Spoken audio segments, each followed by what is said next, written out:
आपल्या हक्काचं रोखठोक भूमिका मांडणारं आपलं न्यूज चॅनल नांदणी सुपरफास्ट न्यूज. घटना तुमची, बातमी आमची. जनतेने निवडणूक हातात घेतल्यामुळे दैदिप्यमान यश मिळाले, मंत्री शंभूराज देसाई. जनतेनं निवडणूक हातात घेतल्यामुळे दैदिप्यमान यश पाटणमध्ये मिळाले आहे. बलाढ्य धनशक्तीच्या विरोधात सामान्य लोकांनी ही निवडणूक जिंकली आहे. जिल्ह्यात त्रिशंकू निकाल लागला असल्याने शिवसेनेची भूमिकाही महत्त्वाची असली तरी अद्याप मी कोणाशी याबाबत चर्चा केलेली नाही. भाजपाने देसाई यांची कोंडी करत भाजपच्या बड्या नेत्यांनी पाटणमध्ये येऊन देसाई यांचा टांगा पलटी करू पालकमंत्री नमले विशेष पॅकेज देण्याची भाषा केली. त्याचा काही परिणाम झालेला नाही. देसाई कुटुंबावर प्रेम करणारी ही जनता आहे आणि ही जनता आमचं कुटुंब आहे. त्यामुळे आमच्या पाटण मतदारसंघातील जनता अशा लोकांना अजिबातच थारा देत नाही. त्यामुळे असे कितीही नेते आले तरी आम्ही त्याची चिंता करत नाही, असं उत्तर मंत्री शंभूराज देसाई यांनी दिलं आहे. आणि याआधी जिल्हा परिषदेत फक्त 3 शिवसेनेचे सदस्य होते, मात्र आता तो आकडा 15 झाला आहे. 5 पट संख्या वाढलेली, त्यामुळे जिल्ह्यात शिवसेना अधिक मजबूत करण्याची वाटचाल सुरू आहे. भाजपच्या गणेश नाईक यांनी पालकमंत्री देसाई यांना मालकमंत्री अशी टीका केली होती. त्याला देसाई यांनी उत्तर दिलेलं आहे आणि ही जनताच माझे मालक आहे. माझ्या जनतेत माझ्यावर विश्वास व्यक्त केला आहे. राष्ट्रवादीसोबत जिल्हा परिषदेच्या सत्तेत जायचं की नाही याबाबत अद्याप कोणतीही चर्चा झालेली नसल्याने देसाई यांनी म्हटलेलं आहे. पाटणला मोठं यश मिळालेलं आहे आणि ऐतिहासिक सत्तांतर झालेलं आहे. काय सांगाल?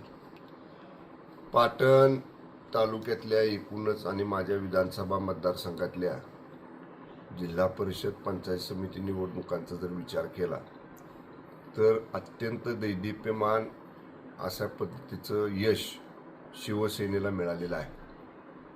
मी निवडणूक प्रचार दौऱ्यादरम्यान जसं सांगितलेलं होतं की निवडणूक जनतेनं हातात घेतलेली आहे आणि जनतेनं एकदा निवडणूक हातात घेतली की कशा पद्धतीनं त्याचा निकाल येतो हे कालच्या निकालावरनं आपण या ठिकाणी पाहिलेलं आहे. विकास कामांच्या मुद्द्यावर, जनसंपर्काच्या मुद्द्यावर, सर्वसामान्य लोकांच्या सुखादुःखात अडचणीला त्यांना मदतीला धावून जातो आम्ही, मी माझे कार्यकर्ते. ह्या सगळ्या गोष्टीचा जनतेनं सामान्य लोकांनी विचार केला आणि मतदारसंघात असणाऱ्या बलाढ्य धनशक्तीच्या विरोधामध्ये सामान्य लोकांनी ही निवडणूक हातात घेऊन हा विजय मिळवलेला आहे. साहेब, साताऱ्यात सेना किंगमेकर ठरले, सत्तेच्या चाव्या सेनेकडे आहेत, तर नेमकं पुढची भूमिका कशी असेल? मी मगाशी सांगितलं की मी रात्री उशीरपर्यंत आणि अजूनही मी मतदारसंघातच आहे. मी साताऱ्याला गेलेलो नाही आणि माझी कोणाशी चर्चा देखील झालेली नाही. त्यामुळं जोपर्यंत चर्चा कोणाशी होत नाही या संदर्भात तोपर्यंत त्याच्यावर भाष्य करणं मला योग्य वाटत नाही. जसं जसं चर्चा होतील त्याप्रमाणे मग बघू पुढं काय होते ते. पाटणमध्ये प्रामुख्याने भारतीय जनता पक्षाने तुम्हाला टार्गेट केलेलं होतं आणि राज्यातील बडे नेते या ठिकाणी आले, मंत्री आले आणि त्यांनी तुमचा घोडेफारा टांगा पलटी करू म्हटलं. काय आता याला उत्तर तुमच्या कार्यकर्त्यांकडून दिलं ना? काल बघा त्यांनी काय काय वक्तव्य केलं, टांगापलटी काय म्हटले, कुणी कुणी येऊन इथं पालकमंत्री नेमले, कुणी कुणी येऊन इथं पॅकेज, विशेष पॅकेज, डबल पॅकेज, ती पॅकेज दिली. मग काय त्याचा परिणाम झाला? हा मतदारसंघ स्वर्गीय लोकनेते बाळासाहेब देसाई साहेब, स्वर्गीय आबासाहेब यांच्या विचारावर चालणारा मतदारसंघ आहे. देसाई परिवाराच्या 4 पिढ्या जनसेवेमध्ये या मतदारसंघामध्ये आम्ही आहोत. पिढ्यानपिढ्याचं आमच्या परिवाराचं या तालुक्यातल्या जनतेबरोबरचं नातं आहे. हा तालुका कुटुंब मानून आम्ही देसाई परिवारानं काम केलेलं आहे.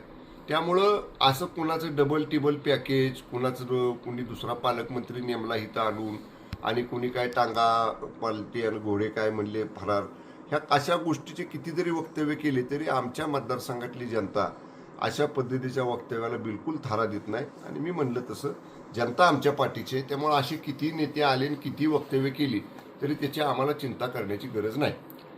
भविष्यात सातारा जिल्हा भाजपचा राष्ट्रवादीचा जसा बालेकिल्ला होता तसा शिवसेनेचा बालेकिल्ला होणार का? आम्ही प्रयत्न केलेले आहेत, आमचे प्रयत्न सुरू आहेत. मागची जी बॉडी होती आता जिल्हा परिषदची ह्याच्या अगोदरची, त्याच्यामध्ये केवळ 3 सदस्य, ते सुद्धा माझ्याच मतदारसंघातले होते पाटणचे. बाकी जिल्ह्यात कुठेही शिवसेनेचा सदस्य नव्हता. आता आमचीच पाटणमध्ये 6 सदस्य, महाबळेश्वरमध्ये 1, जावलीमध्ये 1, कोरेगावमध्ये 2 आणि फलटणमध्ये 5 असे आम्ही 15 सदस्य निवडून आलेलो आहोत धनुष्यबाण चिन्हावरती. 3च्या अगेन्स्ट 15 म्हणजे 5 पट संख्या सदस्यांची शिवसेनेच्या जिल्हा परिषदमध्ये वाढलेली आहे. निश्चितच आमचीच वाटचाल ही शिवसेना अधिक ताकदवान जिल्ह्यात करण्यासाठी आमची वाटचाल आहे. आता आम्ही 2 आमदार आहोत शिवसेनेचे विधानसभेमध्ये. आमदार महोदयांची सुद्धा संख्या जिल्ह्यातली वाढवायसाठी आमदार महेश शिंदे साहेब असतील, मी असेन, आमचे प्रयत्न सुरू आहेत. गणेश नाईकांनी पाटणमध्ये सभा घेऊन तुमचा एकेरी उल्लेख केला, मालक मंत्री म्हणून सांगितलं, पण जनतेनं पालक तुम्हालाच हे केलं. नाही, ते मालकमंत्री म्हणू द्या काय. मी त्यांना त्या दिवशीच उत्तर दिलं होतं की ही जनता माझी मालक आहे. तुम्ही जरी कुणाला मालकमंत्री म्हटलं आणि काय म्हटला तरी ह्या मतदारसंघातली, मी मगाशी जसं सांगितलं, आमचं 4 पिढ्यांचं नातं आहे. त्यामुळे ह्या मतदारसंघातली जनता माझी मालक आहे. त्यामुळे गणेश नाईकांनी मला मालकमंत्री म्हणण्यापेक्षा किंवा म्हणले जरी असतील तरी माझी जनता माझी मालक आहे आणि माझ्या जनतेनं माझ्यावरती कालच्या निवडणुकीमध्ये विश्वास व्यक्त केलेला आहे. साहेब, सूत्रांच्या माहितीकडनं असं कळते की राष्ट्रवादीच्या आणि शिवसेनेचं आता जिल्हा परिषदच्या ह्याच्यासाठी सत्ताकरणाचा एक बैठक होणार आहे. नाही बाबा, मला काहीच कल्पना नाही. माझी कुणाशी चर्चा नाही ना. रात्री उशीरपर्यंत मला आमच्या मतदारसंघातले निवडून आलेले सदस्य, पदाधिकारी, कार्यकर्ते भेटत होते. त्यांच्या मिरवणुका सुरू होत्या, मला भेटून जात होते. कोणाशीच माझी चर्चा झालेली नाही.